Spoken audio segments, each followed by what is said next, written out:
जो वस्तु भारत में सेंसिटिव है, हमारे किसान पर्याप्त मात्रा में बनाते हैं, जिसमें हम आत्मनिर्भर हैं, उन सब वस्तुओं को इस एग्रीमेंट के दायरे से बाहर रखा गया है।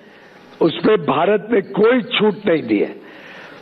जैसे कि उदाहरण के लिए जीएम का बना हुआ जेनेटिकली मॉडिफाइड कोई वस्तु भारत में नहीं आएगा। मीट, उस पर कोई रियायत नहीं दी गई है। पोल्ट्री, कोई रियायत नहीं दी गई है। डेयरी के कोई वस्तु के ऊपर कोई रियायत नहीं दी गई है। सोयाबीन, कोई रियायत नहीं दी गई है। मेज, कोई रियायत नहीं दी गई है। मेज यानी मक्का, कोई रियायत नहीं है।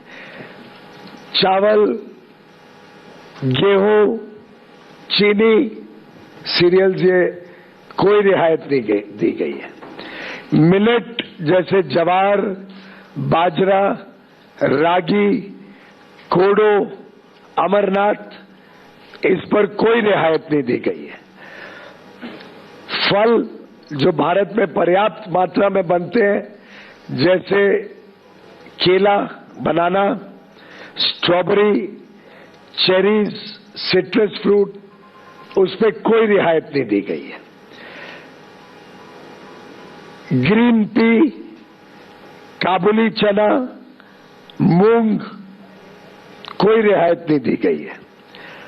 ऑयल सीड्स, कोई रियायत नहीं दी गई है।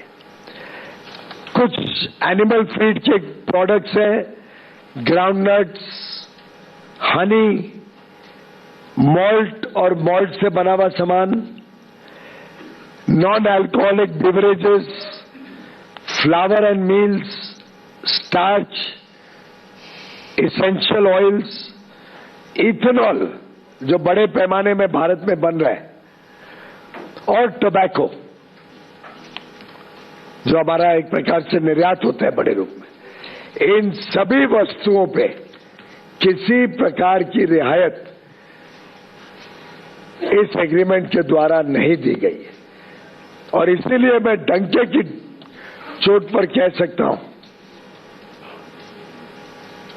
कि किसी प्रकार से ये करार भारत और यूनाइटेड स्टेट्स ऑफ अमेरिका के बीच भारत के किसानों के हितों को, भारत के एमएसएमईज को, भारत के हैंडीक्राफ्ट और हैंडलूम को किसी प्रकार का कोई नुकसान नहीं पहुंचाता है।